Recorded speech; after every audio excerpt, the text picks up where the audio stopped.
Yüzünü göstereyim. Gözün atmış.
İlk tutuklandıklarında Eskişehir'e götürdüler. Yani şimdi baktığımız zaman FETÖ'cülere yer açılması için eşimi, yani burada tutuklananları buraya bırakmak için eşimi onları Tekirdağ'a sürdüler.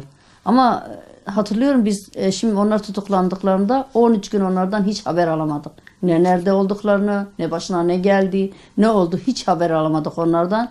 13 günden sonra artık hani araştırmalarımız neticesinde onların Eskişehir cezaevine götürüldüğünü duyduk. Ve yani onlar kendi anlattıklarına göre o kadar işkenceler yapıldı ki yani bu işkenceler hiçbir insanın vicdanına sığmayacak işkencelerdi. Ve ondan sonra artık Eskişehir'den sonra buraya getirildiler. Burada Sincan cezaevi açıldığında buraya getirildiler.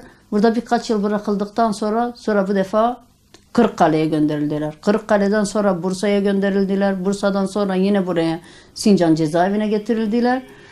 Sincan cezaevinden sonra yine darbe girişiminde Tekirdağ'a gönderildiler ve eşim Tekirdağ'da rahatsızlığı başladı. Doktorların dediğine göre en az bir 10 yıl öncesinden başlamış. Daha yeni çıktı ortaya. Evet, daha yeni çıktı ortaya. Hani şikayetleri vardı, çok az şikayetleri vardı ama sonradan hani şikayetler artınca doktora gitti ama maalesef ihmal ettiler, tedavi etmediler. Doktora da bildiriyordu, cezaevine de bildiriyordu. Biz kaç defa Sağlık Bakanlığı'na bile mektup yaptık hani tedavisi yapılsın diye ama maalesef hiçbir şey yapılmadı. Yani... Daha Perşembe günü cezaevine götürüldü. Dün telefon açtığımda dedim ya işte hem oranın çok soğuk olduğunu hem sıcak suyun olmadığını, ayrıyeten o torbaları tek başına değiştiremediğini söyledi.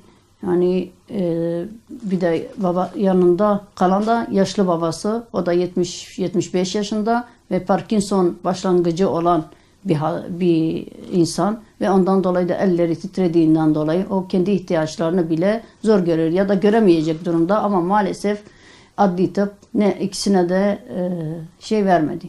Ama Ahmet Türk gibi sağlam olan kişilere verebiliyor adli tıp. Hani burada çifte standart var. Çünkü görüyoruz artık gözlerimiz kör değil ve yapılan bütün haksızlıkları artık herkes görüyor ve biliyor. Bir de şu an ihtiyaç sahibi, biri çok yaşlı ve Parkinson hastalığı başlangıcı var. Öbürü de kanser hastası, 2 tane torbayla yaşıyor ve ikisini bir yere koymuşlar. Yani resmen bu ölüme terk etmektir. Başka hiçbir şey değildir. Ve bu hiçbir insanın vicdanına sığmayan bir şey. Eşim hastanede olduğu müddetçe ben onun yanında refakatçi olarak kaldım. Ben ona yardımcı oluyordum bütün her şeyinde. O torbaları değiştirmede olsun, çamaşırlarını yıkamada olsun, şu bu. Ama şu an tek başına kaldığından artık ne yapacağını bilmiyorum. Tek başına bir kişi değiştiremiyor. Çünkü 2 tane torba ve gerçekten ancak yaşayan bilir. Yani yaşamayan bir kişi hiç bunu anlamaz. Kayınpederim de Parkinson hastalığı olduğu için elleri titriyor. Kendi yemeğini bazen zorla yiyebiliyor. Bazen su, yani bir bardağı tutuyor su içecek, onu bile üstüne döküyor. Öyle bir durumda ve eşim de kanser hastası, 2 tane torbayla yaşıyor ve ikisi bir hücreye atıldı. Allah'ım yardım et ya Rabbim. Başka ne diyeceğiz artık inan ki artık hiç konuşamıyoruz. Çünkü söyleyebileceğimiz hiçbir şey kalmadı. 5 Temmuz sürecin darbe şeyinden sonra Tekirdağ'a götürüldü. Tekirdağ'da da artık orada affedersiniz idrarından kan, yani aylarca kan geldiği halde hastaneye götürülmedi. İhmal edildi, tedavi edilmedi ve sonunda da yani artık son duruma geldiğinde bir gece yarısı artık hastaneye götürmüşler ve götürdüklerinde de artık bağırsağı dışarı alındı. Çünkü kitle o kadar büyümüştü ki tamamen kolonu tıkamış ve mesareyi de tıkamıştı. Yani sonradan birkaç ay numune hastanesinde kemoterapi gördü. Kemoterapiden sonra çok büyük bir operasyon geçirdi. Bu operasyonla mesanesi, prostatı, ondan sonra kolonun bir kısmı alındı. Hatta ameliyata girdiği zaman doktor onun yani bu ameliyattan çıkma şansının %40 olduğunu söyledi. Yani bu da Allah'ın bir lütfu. Belki de yani o ameliyatta bile onu kaybedebilirdik ama bu da Allah'ın bir lütfu, onu kaybetmedik. Ondan sonra yine kemoterapi gördü. Çünkü yani onun hastalığı 3B. Yani hemen hemen son derecede. Çünkü kanserin son derecesi 4 ve bu da 3B kanser derecesi ve şu an evet yani doktorların dediğine göre iyi gözüküyor ama yeniden tekrarlamama şansı %40. Ve ayrıyeten 2 tarafta torbayla yaşıyor. En ufak bir soğuk kalmada ya da başka bir şeyde enfeksiyon kapıyor. Zaten bunu herkes biliyor. Hani her gün televizyonlardan ya da başka yerlerden duyuyoruz. Falan kişi kanseri atlattı ama gribi atlatamadı ya da enfeksiyonu atlatamadı deniliyor. Yani böyle kanser hastası birisinin çok soğuk bir yere atılması, hijyenin olmaması, orada sıcak suyun olmaması, yani hiç insanın, yani normal bir insanın bile yaşaması zor olan bir yerde bırakılması ölüme terk etmektir. Yani eğer devlet bunu vicdanı el veriyorsa biz artık hiçbir şey demiyoruz. Onları Allah'a havale ediyoruz. Başka hiç diyeceğimiz kalmadı. Çünkü hastalık başladığından beri biz bunları dile getiriyoruz ve herkes bunu duydu ve maalesef hiçbir şey yapılmadı. Yani baktığımızda şimdi ben FETÖ'cülerin davalarını da takip ediyorum. Onlara verilen cezaları. Onlar darbe yaptıkları halde onların birkaç kişiye ağırlaştırılmış müebbet veriliyor. Öbürleri ise kıytırık cezalarla kurtulabiliyor. Sanki onlar darbe yapmaya değil, piknik yapmaya gitmişler. Yani böyle hiç adaletin olmadığı bir ülkede yaşıyoruz. Ve maalesef Alman gazeteci o alanen terör örgütüne sahip çıktığı halde ve onları desteklediği halde hemen bırakılabiliyor. Ama İslami kimliğinden dolayı cezaevinde olan birisi bırakılmıyor. Ya ona hiç yani ikinci sınıf insan muamelesi yapılıyor. Biz ise hiçbir zaman ne diyorlar devletimize karşı çıkmadık. Onlar devletlerine karşı çıktılar. Bu ülkeyi satmaya çalıştılar. Ne diyelim ajanlık yaptılar başka ülkeler için. Ama biz hiç kimseye boyun eğmedik. Özellikle yani 15 Temmuz darbe sürecinde dikkat ettiğimizde en çok meydanlara çıkanlar muhafazakar kesimdir. Ve en çok dindar insanlar meydana çıktı. Ve o gece bile yani hem çocuklarım hem kayınlarım hepsi külliyenin oradaydılar. Biz 15 senedir bu hükümet iş başında ve yani biz kendi göğsümüzde taş basarak yine onlara destek verdik. Ama maalesef onlar bizi görmemezlikten geliyor. Yani 28 Şubat mağdurları gerçekten çok zor durumda. Yani onlar adalet bekliyor. Artık onlara adalet verilmesini bekliyoruz. Ve onlar adalet beklerken bazılarının cenazeleri cezaevinden çıktı. Bazıları en yakın aile fertlerini kaybetti.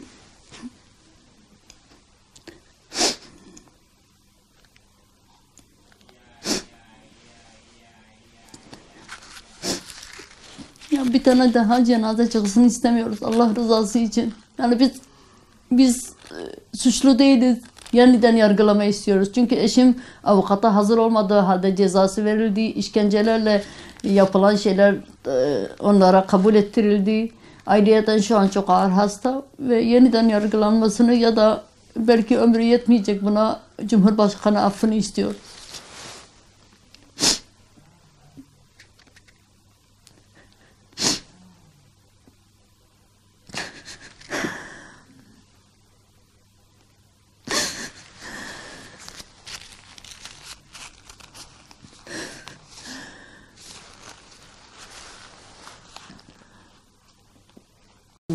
Artık bilmiyorum ne diyeceğiz bilmiyorum.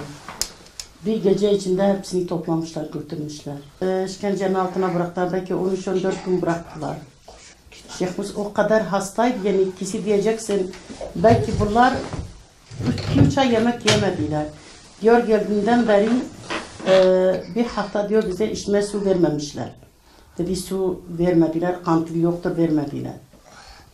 Oraya gittik, Şeyhimiz o kadar kötü olmuş, dedi ben buradan geldiğimden beri dışarıya kan çıkıyor. Babası diyor gece yatmadı diyor, o kadar ses bağırıyordu. Diyor sabaha kadar, diyor çocuk gitti geldi diyor en son diyor kapıya vuruyoruz diyor şey yap, o kadar bağırdık çağırdık. Diyor almışlar götürmüşler, o gece geri getirmişler zaten ertesi gün zaten çok kötü olmuş diyor götürmüşler. O günden beri zaten bu halde düştü, bağırsağını dışarı almışlar, o günden beri böyle hasta.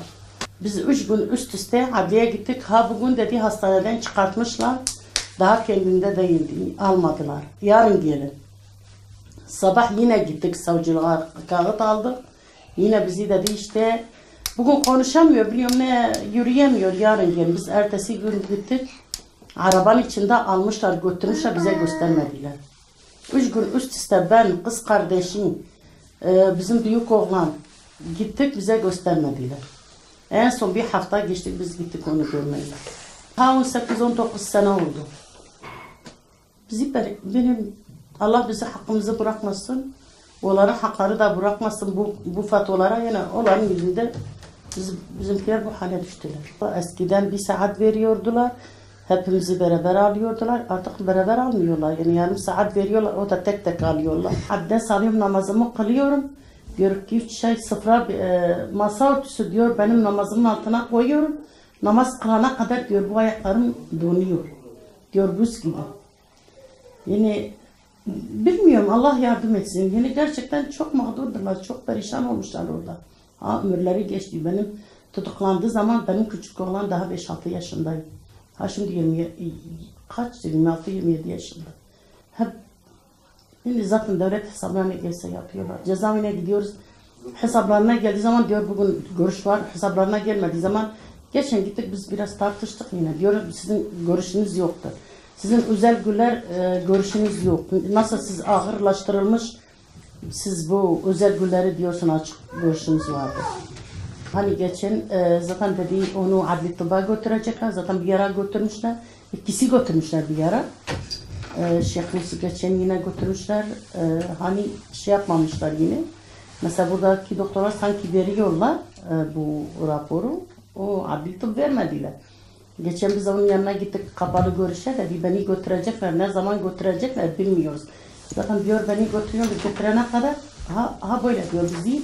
Hem ellerimiz bağlı diyor hem şeyin içine böyle küçücük bir yer diyor hiç yani insan diyor ayağımızı çekemiyoruz. Ben dedim eğer seni götürsünler bari özel araba seni götürsünler parası veririz ne kadar şey istiyorlar dedi zaten söylemiyorlar aniden geliyorlar söylüyorlar bizi alıyorlar götürüyorlar. Diyor gidiyoruz geliyoruz zaten yolda perişan oluyoruz. Ha bu sefer bak diyor şey vermemişler onu götürmediler adli tıbba. Hacı 2 yerden ameliyat oldu, kastan oldu. Geçen de bir midemden fıtık oldu. Zaten kemik erimesi var.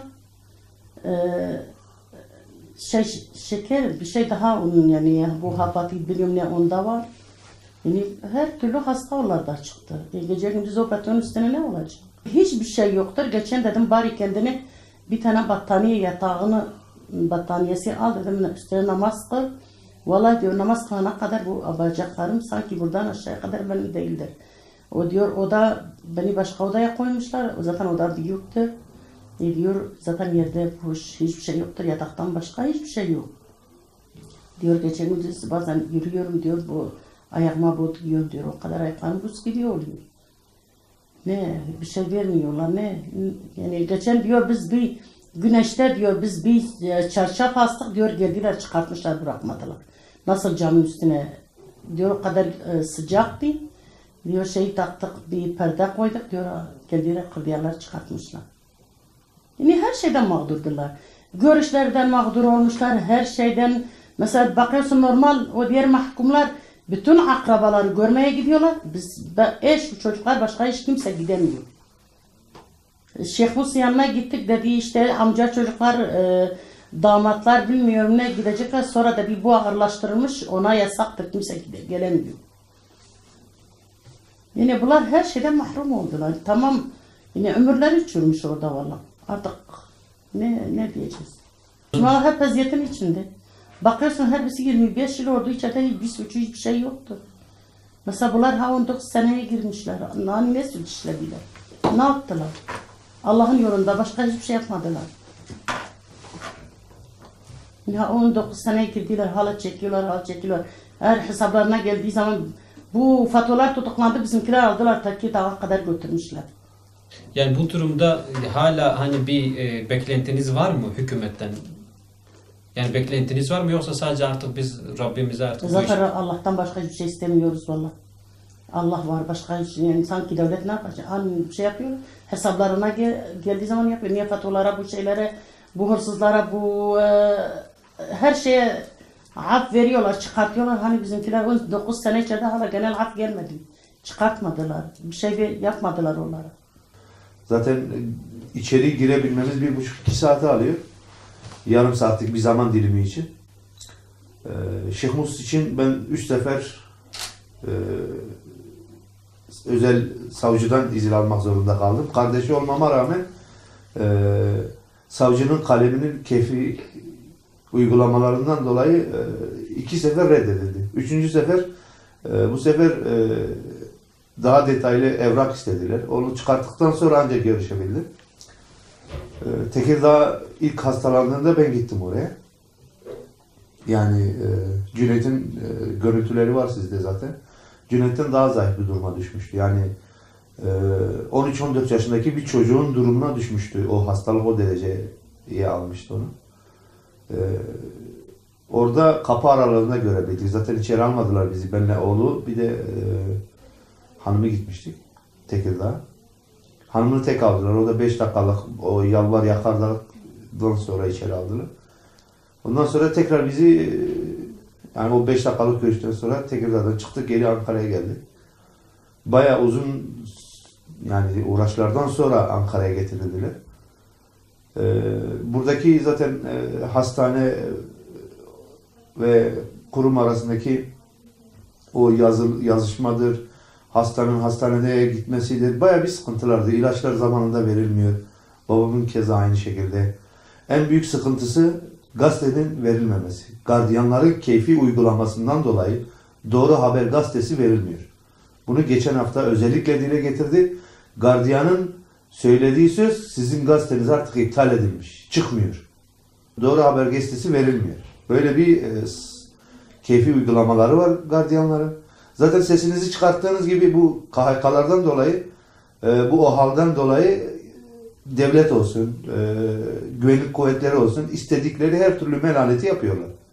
Başımızda bir Müslüman bir cumhurbaşkanı var ama gel gelelim hiçbir Müslümana bir yararı dokunmadı şu ana kadar. 20 sene, 25 sene, 30 sene cezaevinde olan mağdur edilen Müslümanlar var. Yani diyeceklerim bu kadar. Devletten bir beklentimiz her Müslüman gibi bizim de beklentimiz yeniden yargılanma istiyoruz. Adım Betül Apsoy. Babamın gelmesini istiyorum. Onu çok özledik.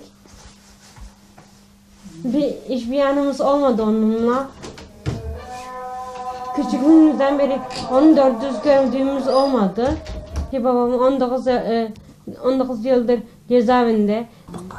Gittiğinde saran sağlamdı. Çok hasta. Cumhurbaşkanına onun çıkarmasını istiyoruz.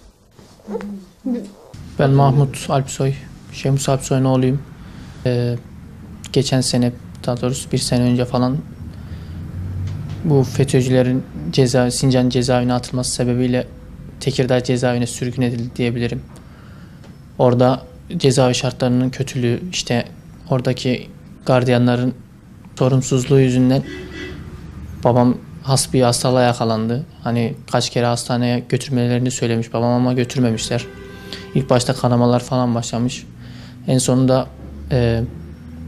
babamın çok kötü duruma gelmesiyle birlikte hani artık patlayacak duruma gelmiş bağırsakları.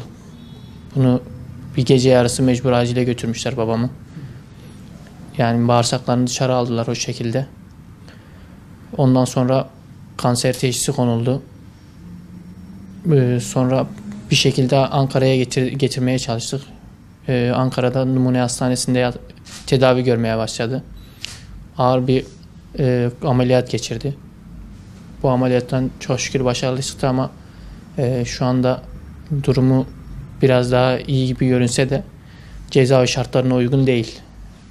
En son görüştüğümde babam biraz daha morali yerindeydi çünkü annem vardı yanında, refakatçi olarak kalıyordu. Şimdi bu babamı cezaevine gönderdikleri için orada morali bozulacak. Bir de 2 tane torbayla yaşıyor. Affedersiniz, idrar torbası ve diğer torbayla yaşıyor. Oradaki şartlar ona uygun değil kesinlikle. Yani yetkililerin bir şeyler yapmasını bekliyoruz. Çünkü durum gerçekten iyi değil. O cezaevi şartlarında babamın çok büyük sıkıntılar çekeceğini düşünüyoruz. Dedemle birlikte hücrede kalıyor. Hani kimin kime bakacağı belli değil. Dedem kendine bakamadığı için babam ikisine birden bakacak. Şimdi böyle bu kanser hastası bir adamın hem kendisine hem yaşlı bir insana bakması çok zor olur. Bu şartlarda ne kadar, yani Allah'ın izniyle çok yaşar da ne kadar yaşayacağı belli değil. Yani diyeceğim bu. Yetkili mercilere, işte Cumhurbaşkanı olsun, Başbakan olsun, birçok mektup, işte sosyal medyadan olsun birçok yazılar yazıldı ama işte gündeme getirmeye çalıştık ama kimse sesimizi duymuyor maalesef. Cumhurbaşkanından, Başbakandan, herhangi birinden işte yardım bekliyoruz. Biz yani zaten af beklemiyoruz. Bir yeniden yargılama süreci bekliyoruz.